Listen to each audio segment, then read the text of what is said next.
What's up, guys? I'm Ben, and this is Shut the Punk Up. And tonight we have a very special guest, Liberty Dad himself, host of the Liberty Dad podcast, and it is DL Cummings. How you doing, brother? Good. How are you, my man? Dude, great. First of all, how's the weather down in Florida? I gotta say, it is freezing as hell up here in the northern part of the country. I You know, kind of right now. yeah, I can't complain. I think it's somewhere in the 70s right now. So, Yeah, so um, you're out there in your one piece, just living your dream. Your banana hammock at the beach still. right. Well, I'm not at the beach, but I am on a lake. Um, Oh, I'm nice. trying to look at the actual weather right now. It's 69 degrees right now. So Nice. it's kind of actually getting to where it's cold. It's like where we're gonna start putting on like extra clothes. So Right. getting there. Okay. Extra clothes. Yeah, we've been there 69. up here in the north. Um, but dude, so like we met in real life for the first time at Pork Fest. Right. But we also obviously you had me on your show when I Mhm, was mhm. running for sheriff last year. And you've had your like Liberty Dad pod for quite a while, and you've been pretty involved with the Liberty scene for a long time as well, Yeah. doing campaign managing, all kinds of stuff. But like, dude, like, just tell me about yourself. Tell us about like how you got started with your podcasting, and also how you got started with the LP. So everything's a fun story with me. Like for some reason, it seems like I just have fun stories about how things happen. So to get started, so before the podcast was the Liberty Movement. When I was living in Charlotte, and I met my wife, and at the time I was still pretty conservative, and I think I was kind of coming around to some libertarian ideas. I was hearing bits and pieces like on the radio from talk show hosts and whatnot. They weren't explicitly libertarian, but I was hearing stuff like that, right? And um, I moved. She moved down here, so I moved down with her. And then we got married. And I think it was in 2017. I decided, you know what? I think I'm a libertarian. Now, if you had asked me at that time, I wouldn't have had a really good answer, and probably most libertarians would have been like, "Yeah, we're not really sure you're a libertarian. Like for real, we're not really sure." Right? Like Yeah, this because was it's that this would purity test. yeah. I wouldn't even have passed like the most simple basic purity test whatsoever. Yeah, we Probably. play too many of those games, but yeah. So, um, so then I decided I'm going to join the party and I'm going to get involved.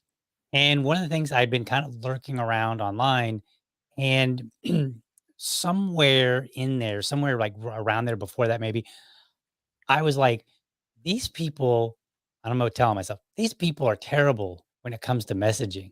Somebody needs to teach them how to deliver the message of liberty. And I'm going to Right. be that guy as soon as I learn how. And so then I went and I joined Toastmasters, right? And so then I was doing Awesome. Toastmasters, Yeah. and then I decided to get involved in the party. And at the time I was like, look, I'm just going to get involved and participate. And like 2 months after I came to my first meeting, the chair stepped down and abruptly, and there was no replacement. And so the Mm. party dissolved, like the local party dissolved. Oh, After a couple of geez. months yeah, after a couple of months, I was like, "Man, I wanted a I wanted a group to be involved in." So I went and I rallied up a couple of the other guys, and I was like, "Look, let's go ahead and get this thing back together." So we sat in my kitchen, like 4 of us, and we just kind of planned it out, worked out all the details. What do we need to do to get the party back going? So on and so forth. And we figured it all out. And then for like maybe a year, 2 years, we were just having some meetings. Maybe we might get a speaker, but that's it. We weren't doing like Mm. anything else. We literally were just having a meeting. Yeah. Most of the time, our business meetings were like just the officers. Right. And Right. and then eventually, after we cycled through some officers, and I was an officer at the time, I just wasn't the chair, so I kind of bounced between the treasurer and the secretary role. And so then eventually, we had a chair that I really liked, and she stepped down because she, for a work opportunity. And so then I was like, all right, I think I'm going to step up. And so then I stepped up, and I took the reins, and then I didn't really know what I was doing. I just was like, all Mm. right, we're going to do something. Like we're gonna keep this flow going.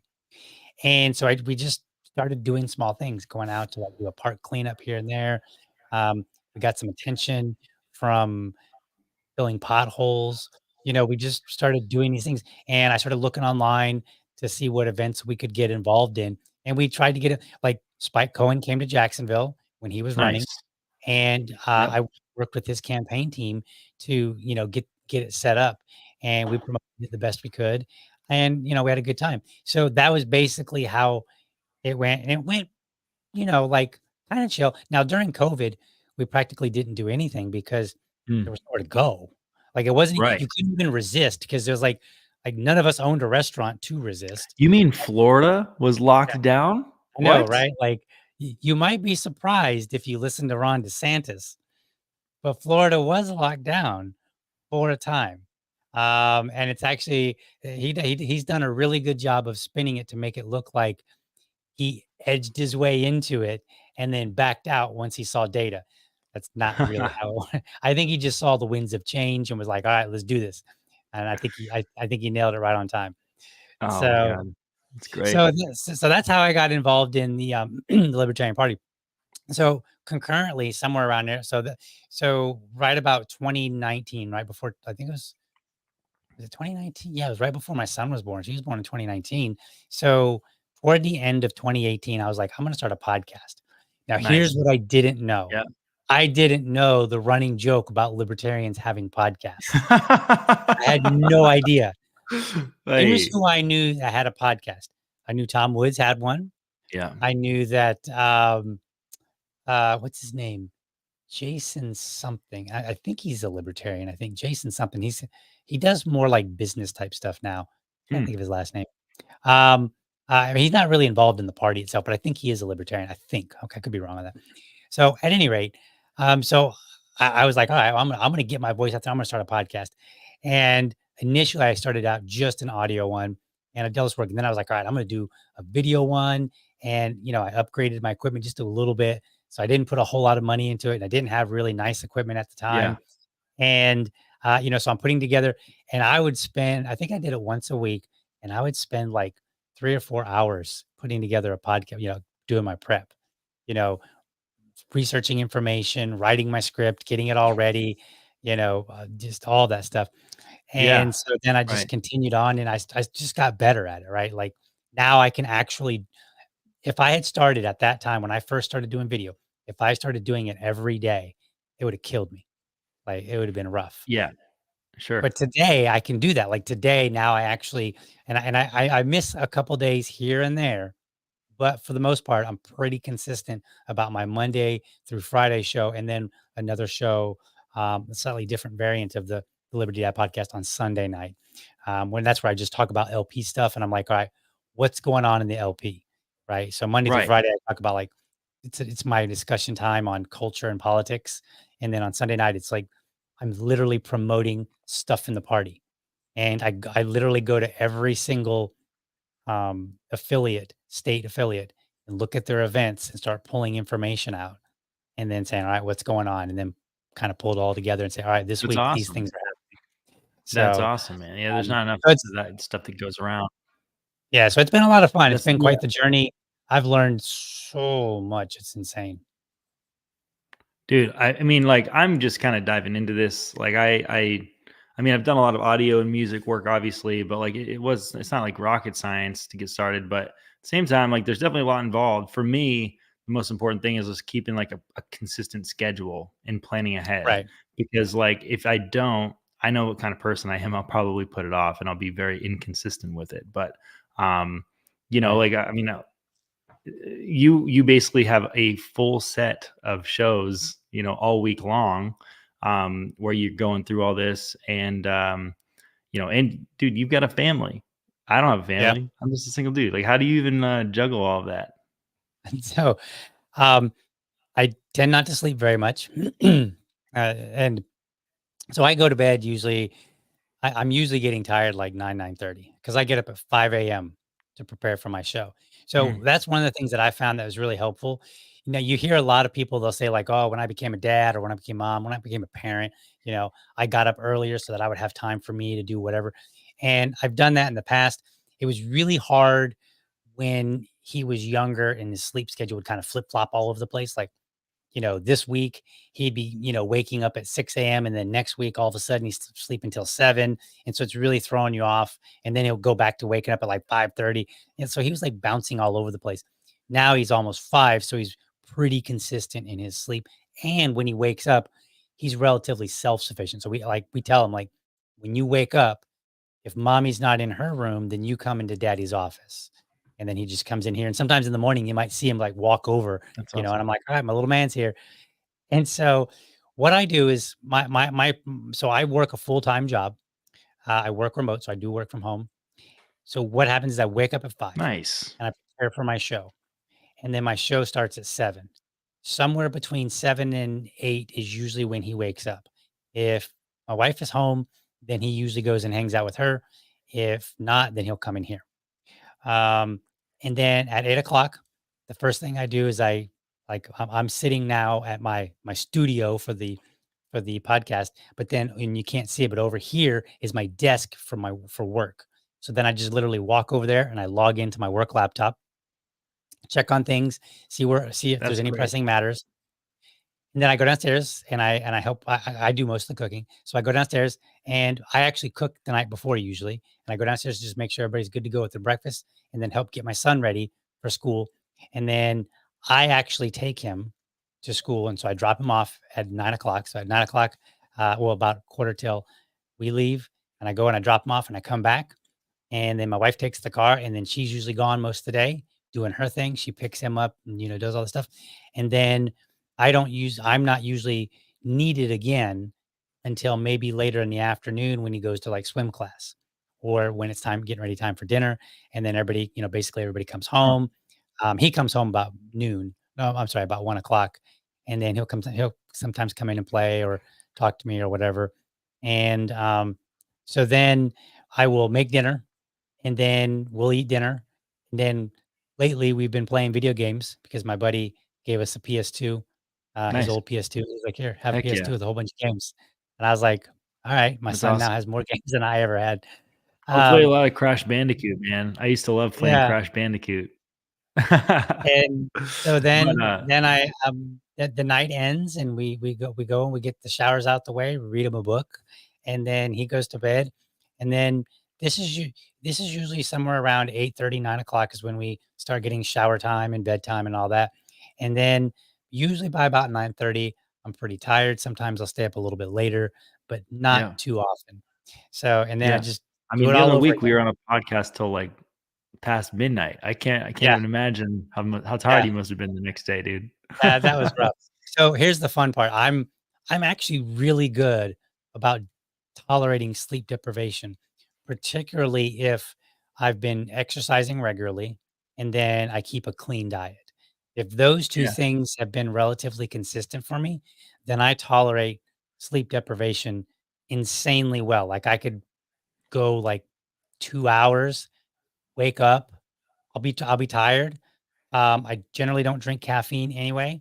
Mm, So I'll just have like a cup of decaf coffee or, maybe some water or whatever. And then I just go about the day.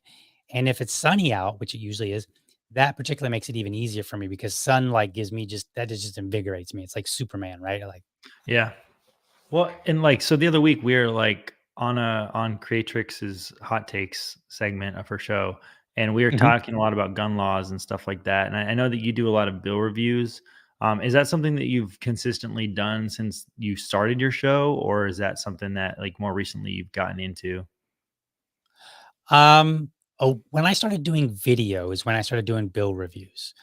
And the reason was before that, when I would read a news article, I would see like, such and such study says this, and then I would go and read the study. And then I'd be like, well, I don't think the study says that at all, right? Like I disagree with the interpretation from the article that I had read. And so I started finding it really frustrating. So then because I started getting involved in politics with the libertarian, and we tend to oppose most legislation, if not all of it. Mhm. Um, I was like, "Well, what do some of these bills say?" Like, and people don't know what the bill and so people would argue about bills, and then I would go to read it, and I would be like, "That's not even what the bill says," you know? And so then I was like, "You know what? Maybe that'd be a good idea just do a bill review. And I'm not a lawyer. So I figure if I can do it, if I can read a bill and make some heads or tails of it, then anybody can do it. Right. Yeah. And I maybe mean, we should do it. maybe politicians should do it. Maybe Right. politicians should actually read the bills. That Well, would be a great there place was to that start. one recently about the kill switch for cars that Thomas Massey was taking a lot of heat over. Oh, Um, yeah. and there's a video, I didn't watch the whole video, but there's a video where he had retweeted and he said, "Here's where I had to pull out the bill and read it to my colleagues because they were saying it didn't have a kill switch. And so I had to read them the part where it has a kill switch." And I think in fairness to them, I know some people have been arguing, like it's not technically a kill switch in the sense that somebody remotely can push a button and then it shuts down your car. It's a kill switch in the sense that the car itself is designed to shut itself down under certain circumstances. Mm. But that's still a kill switch because that's not the user shutting it down. Right. I It mean, may not be the seems government pretty doing it dangerous to not yet, have control over a vehicle. right? Like, it's And crazy. and it may not be the government yet, but it is a kill switch. It is a switch that is now I don't think it shuts down like in the middle of driving or anything like that, but Right. it's like it disables it the next time you try to drive it. Mm. And for any number of reasons, it's just a horrendous thing. But I'm like, let's read these bills because nobody's doing it. And I thought, well, that's maybe an area where if I do it right, I can read the bill, present it, talk about it, then maybe people will find it interesting and they'll learn something and maybe it'll catch on even just a little bit, right? Right. So yeah, Yeah. that's just something I just picked. I was looking for ways to stand out. That's just really what it was about. I was just trying to figure what could I do that people aren't doing, right? Honestly, like, bill review videos on YouTube is kinda like what made me wanna get so actively involved in LP. Mhm. Because before I was just like a passive, like, libertarian, I'd vote, whatever. I was never, like, involved with the party. But then I had moved to California, and obviously, like, this is like hellscape out there. It's just a Right. draconian nightmare. And the gun laws, like, I'm a gun guy, and I've shot competitions since I was 5, and and all this, and um, I get there, and half the stuff that I own made me a felon. Right. So I'd watch YouTube videos on gun laws for California and Mhm. how to like get out of some of their ATF regulations and their definitions for things, so I could still have my guns and keep them without any kind of worry, but get around the laws and bend the rules a little bit. I don't know. But honestly, like, if you if you like, if these politicians actually read the laws, like, they probably would have made it way worse, because you can still have pretty cool shit when you're out there. Like, in Right. California, you just need to know how to get around what they're doing. Like, Right. obviously, like, they don't know that there's loopholes, but someone's gonna find them. Right. And I mean, I've watched several of yours, and you do a great job. I mean, the other Thank week you. we were talking about a gun bill in Massachusetts. Um, but like, you've been pretty consistent. I know that Florida has a ton of like red flag laws and stuff down Mhm. there, like where you're Yeah.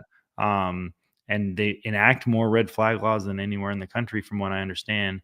Um, and I don't know, like, someone with your presence and your understanding of these bills is like really important, especially in your local community. I mean, I'm not sure how much Right. of your audience is strictly from Florida, but like, you have, they need that for sure. Right. I got one person from India. It's weird. Like when I look at the Nice. statistics, I could see somebody from India and I'm like, I don't know who it is that's watching me from India. And maybe it's more than one person, but I'm like, that's cool. That sounds kind of neat. So, but the thing is, I think this is something that libertarians could excel at. However, it will require us to learn how to communicate things. It's the whole explain it like I'm 5. And Mm. I don't mean to treat people like, hey, y'all are dumb and I'm super smart. It's more like don't get bogged down yourself in the technicality. Learn to sift out what's important and break it down because a lot of times people are listening. They're not trying to come to a lecture. If Right. they're tuning in probably pretty casually. Maybe they're working, maybe they're driving, right? They're not Mhm. necessarily, and they're not looking for all the super duper technical nuances. They just want a good overview of it, right? Like that's what, and if you listen to other podcasts, like the more professional ones, if you will, and I mean by like Wall Street Journal, those kind of things, Yeah. that's what they do. Like I used to listen to Bloomberg Law occasionally, the podcast, and just, because I thought it was interesting. Yeah. And it's super simple to understand. Like they don't, and I know that law can get complicated. Like it's not that law isn't complicated, it can be. But when you want to express what something is saying, we need to learn to communicate it. And if we're going to say if we're going to say that laws are bad, like, and libertarians are notorious for this, right? Like some of us will be like, look, all laws are terrible. Like the anarchist will be like, laws bad. Laws might as well be Latin for bad, because that's what I think. Like that's how, the Yeah. anarchists are. You're Now, not wrong. are not us minarchists are a little bit less stringent like that, right? But Right. out of I don't know how many bill reviews that I've done. I'd say it's probably close to like 30.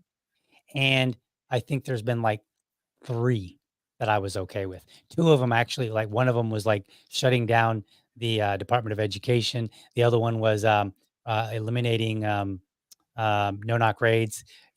So I mean, they're not the typical laws that you normally would see. Right. And so if we're going to say things like that, if we're going to object so frequently, then we need to be able to break it down simply to people, which means maybe instead of reading all of our philosophical books, we start reading legal books. I mean, not legal books. I mean, laws, and and just start explaining it in simple terms to people. Say, this is what this law actually does. Here is where it's a problem. And I don't think people realize how bad some of these laws are. Like Well, like, so when they're I was bad. out in California working with, LP Sacramento and, with the boards out there, um, we did have like the state party did have like a legislative committee, and I Mhm, was chair of that. And it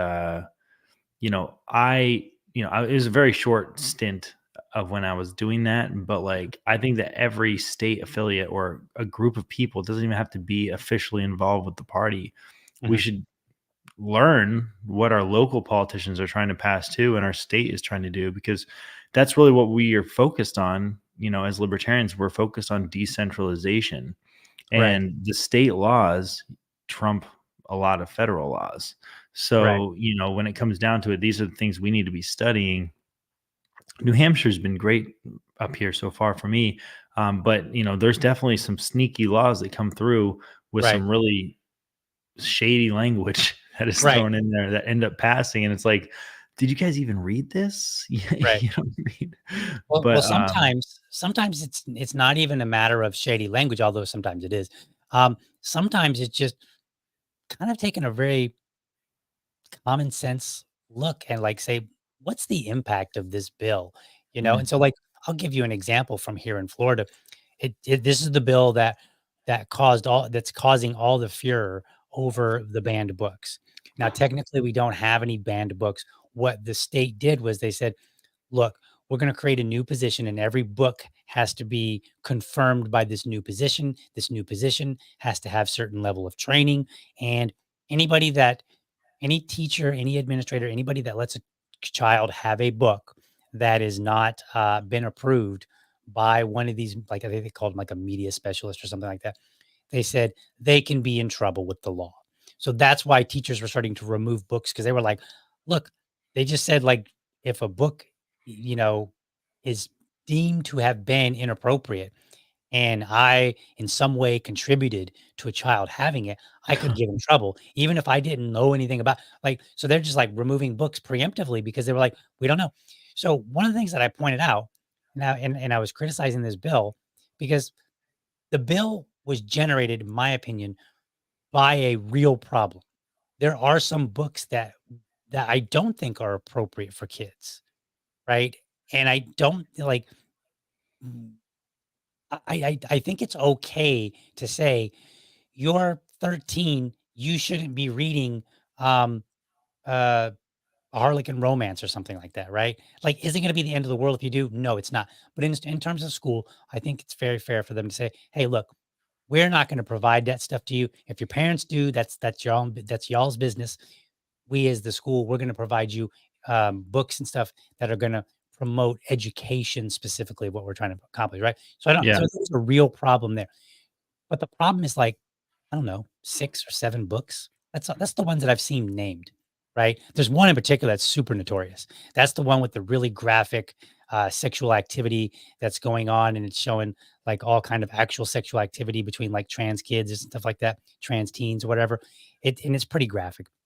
Um, Like, yeah, eh, dude, there's so much of that going around. I mean, right, so like a lot of it's like crazy, there's so much the media right side mostly does hype up a lot of this stuff like crazy, like as if it's like more common than it actually is. But I don't know, maybe I'm tripping. I don't have any kids, dude, so like I don't have anything to really like. I'm not really like involved in looking at what they're putting right. in front of children in schools, to be honest with you.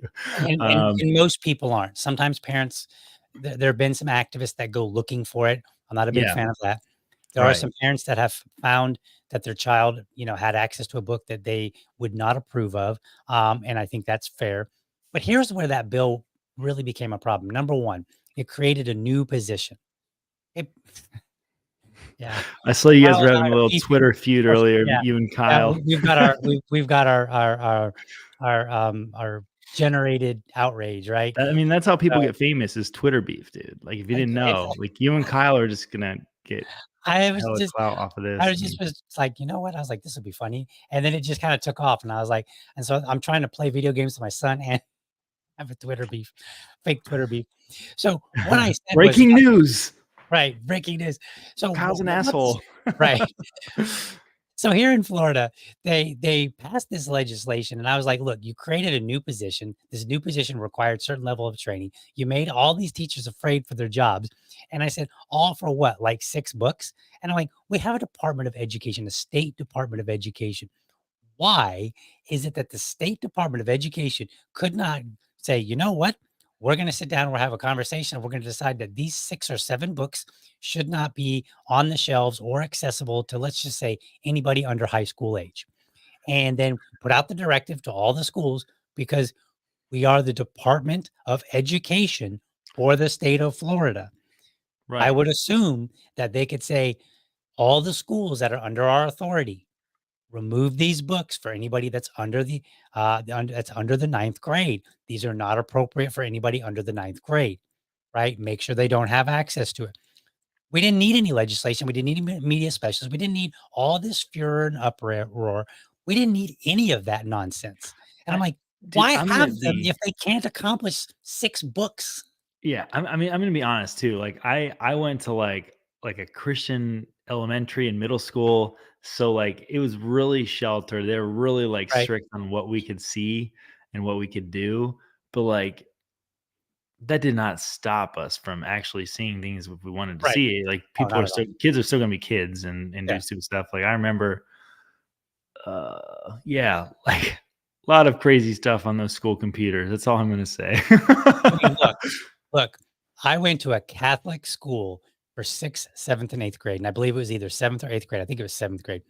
Some of my friends were like, "Dude, on the book card, there is a book that has the cover, the front and back cover torn off. You should go read it." And I was like, "Yeah?" And I went, "Dude, it was a straight porn book." I mean, like, it was no pictures. Like, it was, and when I mean straight porn, I'm like, it would say things like, as he thrust her large cock into her ass or something. Like, it was pretty graphic, right? I read Oh the whole god. thing. I read the whole thing. Now now, was that appropriate? No, but was the school providing it themselves? No, they weren't. Now, Right. did The I free market will provide, I right, guess. right. Now, did that harm me? I doubt it. I mean, I'm sure somebody somewhere would probably argue otherwise, but I don't Yeah. think so, right? Like, I've had healthy-ish relationships when I was younger, maybe not so much because I was juvenile and I was stupid, but Mhm. overall, I generally had pretty healthy relationships, for the most part, and so I get it. kids aren't going, they're going to access this stuff. When I was in high school, a friend of mine skipped school and was in like a wooded area by the school and found a huge bag of porno magazines and gave them out to all his friends. Like, yeah, kids come across this, right? They have a dad or well, when I was younger, they had a dad or a brother who had like Playboy or, some Hustler or some of the other different magazines, and they would sneak into it and show it to their buddies. So yeah, as kids, you do get access to these kind of things. And that's where it's the job of a parent to, try to limit it, but then also deal with it when it happens. Right. And then the school, in my opinion, should just be like, all right, look, we're going to try to keep it G rated for the most part. Now, when it comes to high school students, I think it's a little different because Right. high school students, like, should they be reading that? Not really, but that is something that that's kind of that's what they're talking about. That's what they're learning about. They're talking, Mm, what I'm saying? It's like part of their world. So that's just, that's kind of where I am. But these bill reviews, like, you can learn a lot really from a bill review. Um, and some of definitely. them are a bit dry, some of them, and some of them are kind of complicated. Oh, for That sure. they can be complicated to read. So, Now, but just real quick before we get too much further, I am going to give a quick shout out to one of our sponsors. All right, let's see. Crafton Business Services. This episode is brought to you by Crafton Business Services. Crafton is dedicated to helping entrepreneurs start, grow, and maintain their businesses by providing a wide variety of products and services to make your business more efficient, manageable, and profitable. Crafton understands how frustrating getting your business off the ground can be, and that's why they've put together their business in a box solutions to turn your idea or side hustle into a fully functioning company in one place and for one transparent cost. For under $1,000, you can get your corporate filing, registered agent, a logo, business cards, a marketing strategy, and an accounting consultation to get you started off on the right foot. And it's all that for just $999 plus state theft. If you already have a business, Crafton can help you grow to new levels with targeted marketing campaigns, affiliate programs, website and social media redesigns, or they'll help make your business less of a headache by streamlining accounting, tax prep, and compliance. So go to crafton.us to learn more and use promo code FSM for free speech media to help support the network. All right, we back. all right, Um, I'm jealous. You you got a sponsor. jealous? I don't have a sponsor. I wish I had a Well, sponsor. Free Speech Media has a sponsor. No, that's They awesome. share my stuff. Yeah, they're good people. So, um, I was like, dude, tell me, was this your first Pork Fest, or have you been there multiple times before? That would be my second, I Second think. Pork Fest. Yeah, What did second you pork. think about Pork Fest? What made you come back? Like, did you what? Um, Give me your Pork Fest spiel. I mean, I'm biased because I live in New Hampshire, so I can't really. I can, but so the first year that I went was because of Dennis Pratt, mm, and it was legend. because he was a faithful watcher of my podcast when I was actually under FSM. We actually had multiple shows at the time, Mm, and I would stream, and I would always see him comment, and then he made some sort of like people were like, "Oh, dude, are you going to Pork Fest?" And I was like, "I don't know." And then he was like, "Dude, I hope you come." And I was like, "One of my fans wants me to go to Pork Fest," and I was like, "I'm gonna go." And so I went because I had one fan who was like, "Dude, you should go." And I was like so giddy and excited. I was like, "I got a fan. He wants me to come out." Like, so I went to Pork Fest. I'm not really a big fan of camping. Like, I can do it. It's just not really my thing.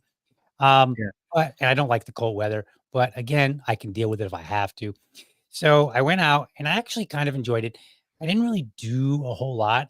And then the first year that I went out, I actually had Dennis kind of roped me into speaking. And so I gave a small little speech.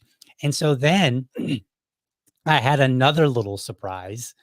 Um, I was at like somebody's tent. Okay. So it wasn't like the big pavilion. It wasn't like a big area, right? It was just a smaller area, small little spot, which is cool. Like you got to start somewhere, right? And I think I learned who he was the day before, but Mm, David, um, he's the brother of the economist, Friedman, David Friedman, yeah. Friedman. somebody was like, "Hey, that's David Friedman." I was like, "Who's that?" And they're like, "That's Milton Friedman's brother." And I was like, "Oh, really?" Like, I didn't know that. So then, like, the next day, I'm sitting there kind of waiting for people to show up, and David Friedman shows up to sit at my talk. And I was Dude, that's like, awesome. "What?" That's And I was like, amazing. and I looked him up between the time that I learned about who he was and then the time that he showed up. And so I kind of knew, like, okay, dude, this is a smart guy, right? Like, He's this is so down like to earth, man. He was in front I of me didn't know in how line smart, waiting for the right? Euros at Porkfest this year, and he's such a like a gentle human, man. He's so cool. Right. Uh, but he is a genius. He's very smart. Yeah. So I got like super excited because like my first Pork Fest, I get a speaking spot at at a small place where I'm not expecting anybody cool. Like when I say that, I mean like notable, I guess, like named Right. recognition kind of thing. Like everybody's cool. Like, so I wasn't expecting anybody who is totally smarter than me to show up Right. to hear Right. me speak. And so that was really cool. Now he ended up leaving a little bit early because he got a phone call, but he showed up. So I was like, that was pretty exciting.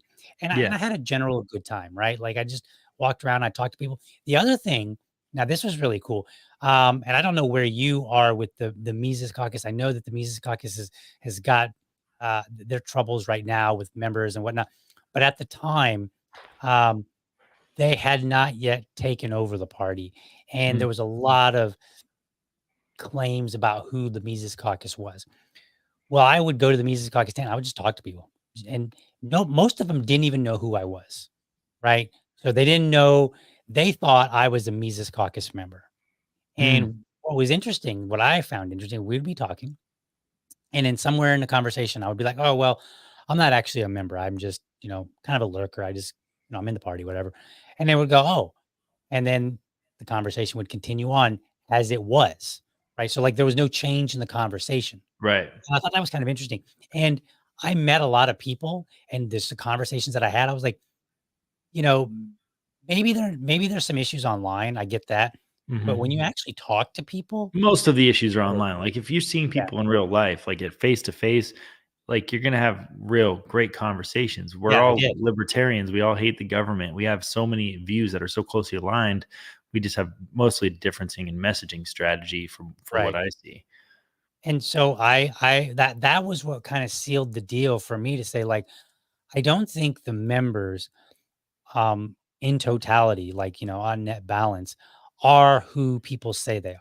Now, you always got some bad eggs, and Mhm. then online you get a lot of people, and I'm like, someone's like, "Well, look what this person said," and I'm like, "You mean the person that has like some sort of weird graphic for a profile picture and not their real name? I don't even know who that is. Like, how can I be sure that's even a Mises Caucus member?" Well, Or they're an involved person. Like, I don't know who they are, but the people I have had an opportunity to meet and speak with sounded like pretty decent people to me. I mean, I've noticed a lot of that. Like, I've been on both sides of this. So I was, like, for a couple of years, organizer for them when I was out west. And I fell away from that, and I stopped participating and being involved because I just had other things going on. I'm still friends with a lot of people that are in the Mises Caucus, obviously, and I'm not gonna crap on them or anything, but like, for me, like a lot of the stuff that we deal with inter party stuff, I hate it, man. Like, it's just so much drama that doesn't really matter in real life. Mhm. And so for me in Reno, I was like, there's all these caucuses and all these places for people to go, but I felt homeless, dude. There was Right, nowhere for the emos to go. right. So I was like, I got to start the emo caucus. So Yeah, that's how that thing all got started up. But to be honest with you, this is the only caucus that really matters anymore. We're taking over the party too. Just in have at it. 2024 in DC, it will be run by strictly emos. And I Fair believe enough. that Rachel Blackfire probably is going to volunteer to run for the EC. If I'm just kidding, she probably hates me. I just saw she posted up this that you live in a house owned by a rock star. That's dope. Let's talk a little bit about music, man, because Okay. me and you are Pokinatcha punks, dude. We found this out Right. at Porkfest. We Dude, it both was have crazy. the MXPX tattoo on the same Yep. calf. And, Yes. dude, I instantly felt like we were blood brothers when I Right, saw right. that. It's crazy, right? So I got that tattoo when I was like 20 or 21, somewhere around there. Um, so when I was in high school, I was listening to like a lot of hip hop and rap. And then I kind of got into the grunge phase, like Nirvana and that type of music. And that's what a lot of my friends were. And then I kind of got back into like the hip hop and gangster rap music, you know, and I was hanging out with like the wrong crowd and doing some pretty unsavory things. And then I started going to church and kind of getting a little bit straightened up a little bit. And I got into ska and punk.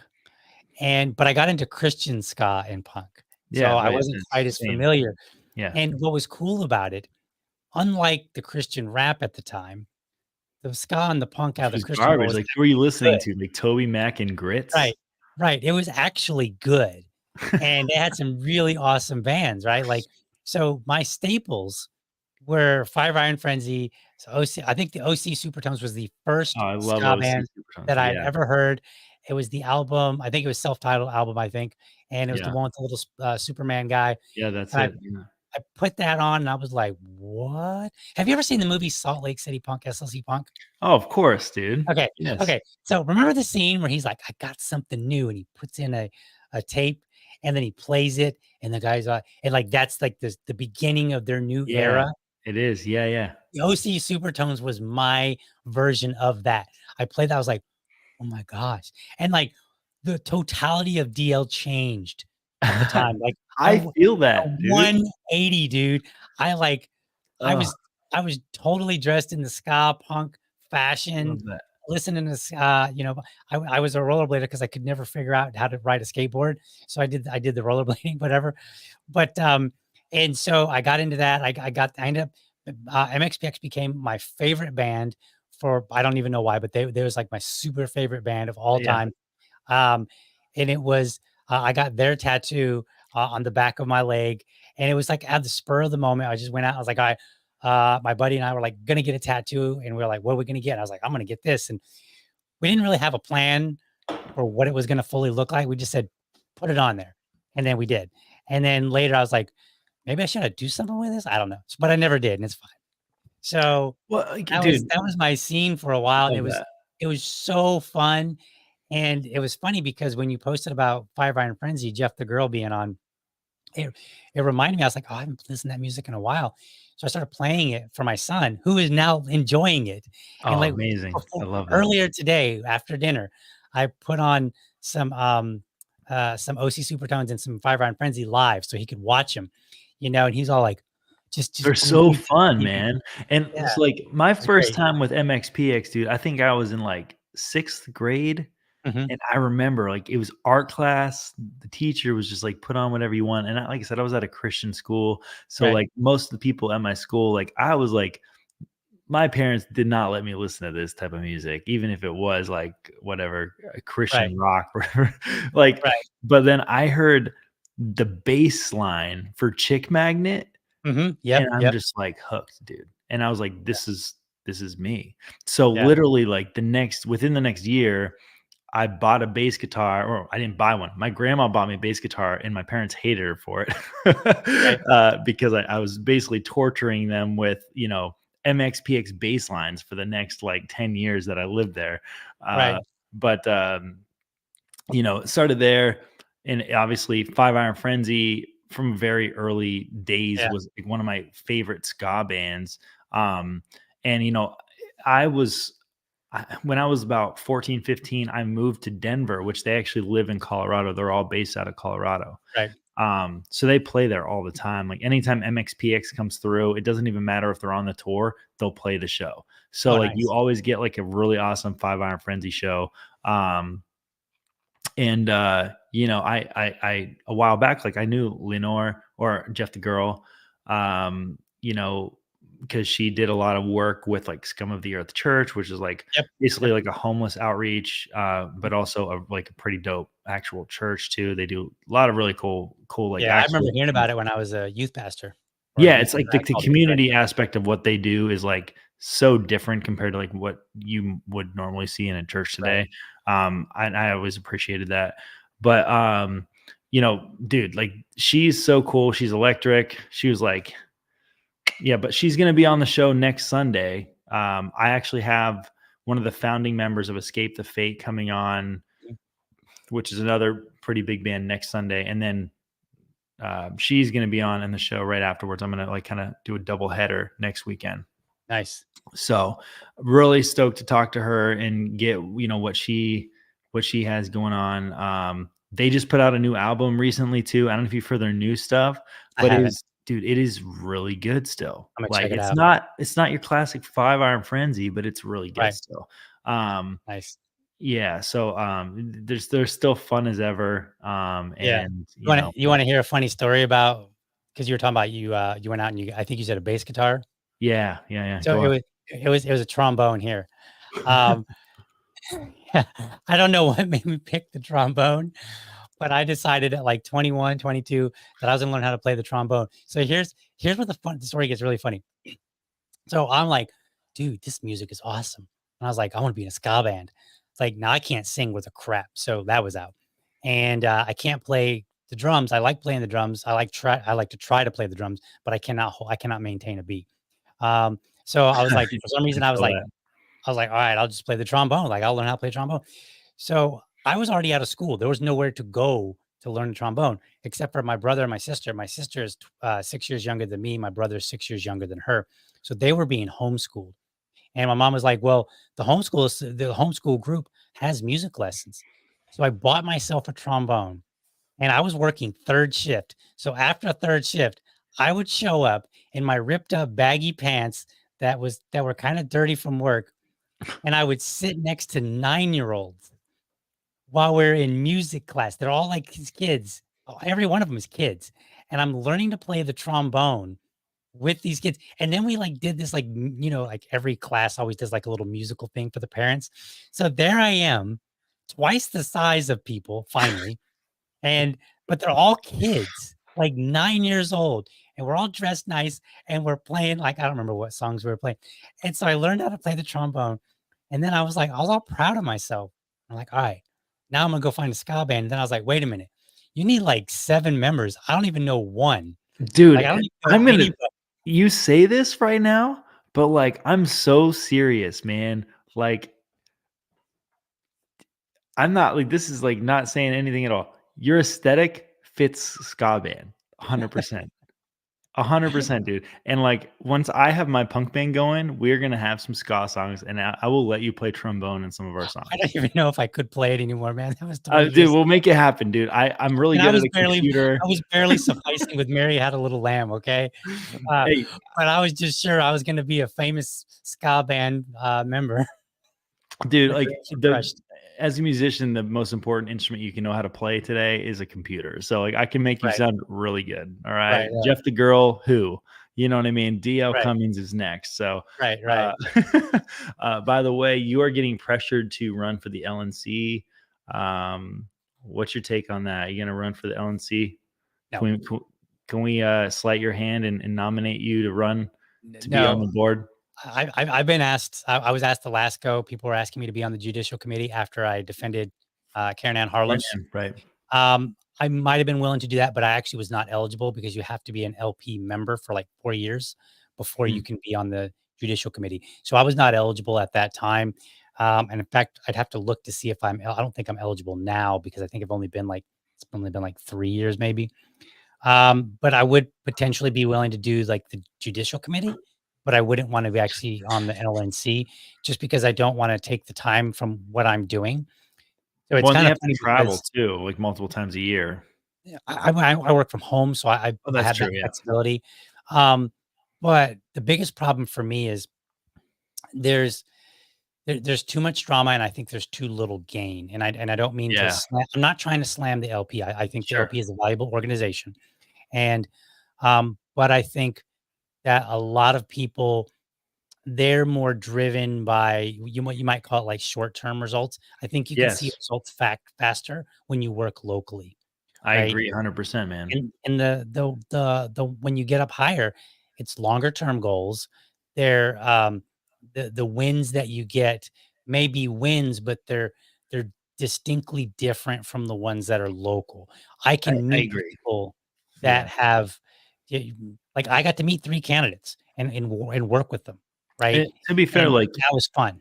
everyone has somewhere that they can fit in Right, the political party. Like, some people were meant to be on the LNC, let's be real. But like people like you and me, we're more like activists, locally driven, focused people, and that is where we're best suited to stick to what we're good at and to our niche. So like um, you know, yeah, no, Rachel wants you to run for chair. I think you'd be a great chair, brother. I But I I also I I understand, think like, I would not win. So, I think you would not win either. because, well, here's the thing. Let's break it down in reality. Like, so Angela, like, she would be running again, right? Probably, and she has her following, Mhm. which more than likely dwarfs mine. Number one, so that already is going to make it difficult. Number two, even her detractors, many of them don't like me, right? And a lot of them actually think that I'm right in line with them because I don't spend all my days criticizing the LNC left and right. I just don't find it a productive use of my time. And Yeah. in fairness to me, I didn't find it a productive use of my time the prior LNC. I didn't spend my time whining and crying about the prior LNC. So there's no reason for me to do it with this one. Right. I usually just, when I saw something that I thought I had something to say about, that's what I would, that's when I would chime in. So that's kinda how I do it, just like, do I see something on Twitter? Like, "Oh, I think I have something to say about that."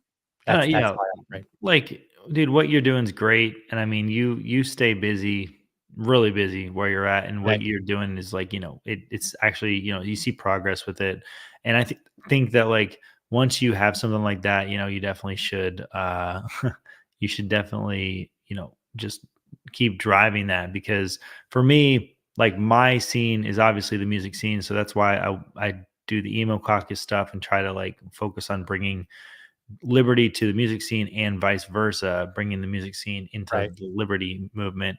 Um, but even locally here in New Hampshire, like, I've run for office, obviously, but mhm, also, I did like a police gun buyback where I went to a remember cop, that. and offered to buy their guns back for a $25 gift card and donuts. And, uh, that, while like, uh, we made a ton of great conversation with people in Uh-huh, the community that day, but the engagement we got online from that was huge, and it actually like sparked like some pretty cool conversations, right, about all of that. So, uh, that's the kind of stuff I want to keep doing is stuff that like, engages people. It pushes the envelope, obviously, for some of those things, but mhm, it's just a different way of looking at things. People, they just get stuck in their system because this is what they grew up believing or whatever, and there's another way. I mean, I know you're a minarchist, I'm an anarchist. We right, have slight differences, but I also am not a pipe dreamer. right, And certainly in your world, there'd be, publicly funded police probably in some capacity or some kind of publicly funded protection, I would assume. So, but anyways, this is the kind of stuff that's important. We need to keep right, focusing on, local engagement because if we can get people in our community to actually go out and do things, um, that's how we see wins. And, right, there's multiple members of the Libertarian Party or prior members of even the LNC um, that are actually elected state reps in the state of New right, Hampshire. They did not run as libertarians, but that doesn't mean they're less libertarian. Just like Ron Paul wasn't any less libertarian right, because he ran as a Republican, or Thomas Massey or or Rand Paul. Um, but locally focused stuff, especially up here, really uh, it's good because libertarians have a chance for real success here, and I yeah, don't think that that's like a microcosm. I think that this is like across the board how we can actually see things go in the direction we want. Like, let's reform zoning laws. You know what Right. I mean? Like, Right. the zoning laws suck, you know? Right. Um, but yeah, man, dude, thank you for everything. Like, just we are wrapping up for the hour. Yeah. Just how about you give everybody a link, or tell them where they can find you, and like what you got going on. So I podcast every morning, 7 a.m. Eastern time. I know that's a bit early for most people, but that helps me do it consistently and then also before work. Um, and so that just happens to be the time that works out for me. So every Monday through Friday, I am podcasting 7 a.m. And then that's where I just discuss politics and culture. Mm, And then on Sunday nights, I get together with Susan Hogarth and we have a discussion on what is happening in the Libertarian Party. To the best of our ability, we go and find out the actual events that people are that affiliates are putting on, and then we report them and say, here's what's happening. And the reason that we do that is for two reasons. Number one, to show people, that's my little buddy back there. I see him. Yeah, Number yeah, one, adorable. right. Number one, we want people to be excited and say, oh, things are happening, right? Because like online, it's really easy to get distracted by all the fighting and think, man, nothing's happening, right? But I think there's a lot that's happening. And then number two, this has been a long time frustration of mine. When we started out, we didn't have any ideas. It was like, what are we going to do as a party? I don't Yeah, know. Right. And so we were having trouble with ideas. And I was like, well, it would be nice if I saw a lot of stuff online and I could be like, oh, that's a good idea. Oh, we should do that. Because I can't think of everything, nor can anybody else.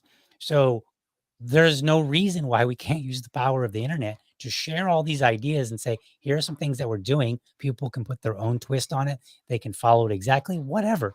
But we can help generate ideas and then generate motivation. Because for me, there is a lot of work to be done locally, a lot. yes, And yeah, so, people want to talk about local where it's at. Fine, do it. and not So enough workers. Yeah, you're right. right. So you can find me youtube.libertydad.com and rumble.libertydad.com. You can go either one of those and you can find me there. And then if you really want to see, me kind of engaging in some of the Twitter nonsense, um, you know, Liberty Dad Pod on Twitter as well, or Twix, X, whatever you want to call it. I like to Awesome. call it Twix now. Cool. All right, dude. Well, thanks for coming on. I'm gonna put you backstage. Absolutely. We can talk again in just a second. Sure thing. Um, Thanks for having me. Thanks, brother. Appreciate you. And I'm just going to go over our last sponsor here real quick. And I am talking about Blood of Tyrants wine. Um, are you looking for a nice night in while sipping on the blood of your enemies and supporting the destruction of the tyrannical state? Look no further than Blood of Tyrants wine, a nice Merlot distributed by activists you know and love. BloodofTyrants.wine is the place to go. Use promo code FSM to get 10% off your first order. That's bloodofTyrants.wine, or click the link in the description below and use promo code FSM for free speech media. Also, just so you guys know, this Sunday we have a banger. I have Adrian Estrella, and he is in the band Zebrahead, which is one of the most well-known, like probably punk bands in the scene. They just got done playing When We Were Young festival.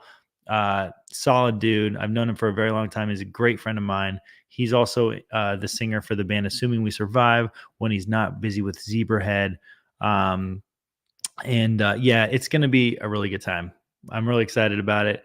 And I'm obviously, we got a full schedule of artists coming up here every Sunday. And then every Wednesday, we're going to have our activists. And in just a short 30 minutes, we are going to be doing a live album review of the new Blink-182 album, which I don't know.